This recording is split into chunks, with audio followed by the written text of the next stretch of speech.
Yora cash, wagura inka, wagura inzu, wagura imodoka. Yora cash, kurya itanu wahinduka miliyoneri. Yora cash,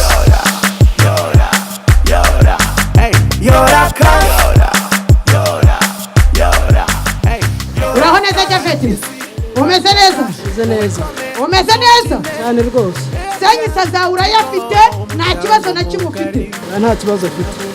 Uri tayari ko ugiye kuyora ari amafaranga? Ndayora. Urabona uri buyore nkangahe? Byibuze nk'atari munsi ya 400. Kugira ngo winjire muri iri rushanwa wambwira akantu wakoze kugira ngo n'abari hano babashe kubyumva, bumve ko ari ibintu koko bihari. Nabashije gukina Tigo Airtel Yora Cash. Nafataga rimwe kohereza ku 155. Nakoresheje amafaranga 750 yonyine mbasha gutsindira miliyoni. Nukuvuga ngo wakinnye inshuro 5. Urasigaye utangana amafaranga yawe 750 utsindira miliyoni. Ndakubaza akabazo k'amatsiko uretse kumbeshya. Hari umuntu mwaba muziranye muri Airtel Tigo akaba yarakugiriyemo kwaje nyine, hari ukuntu babikina, hari ukuntu waba byaragenze nyine kuri kata ntazi? Nta zindi nzira byaciyemo. Wagiye kumva ngo baraguhamagara.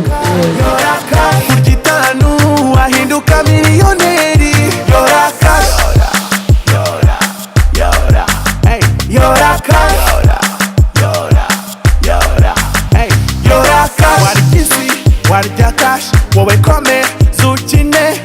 Airtel Tigo umuryango mugari, turaguha amafaranga nawe utera imbere. Ohereza rimwe kuri rimwe 555. Yora cash, wagura inka, wagura inzu, wagura imodoka. Yora cash, kurya itanu wahinduka miliyoneri. Yora cash,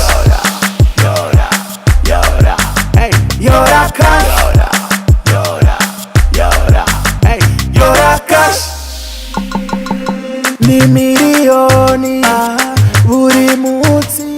Bitanu byaguhindurira ubuzima niryo ukeneye ngo uyore cash na Airtel Tigo. Andika umubare rimwe wohereze ku 155 cyangwa uhamagare 155 ubona amahirwe yo gutsindira miliyoni imwe buri munsi, miliyoni 2 buri cyumweru, ube wanatsindira igihembo nyamukuru cya miliyoni 20 buri. Yora cash hamwe na Airtel Tigo, umurongo ukoreshwa na benshi mu Rwanda.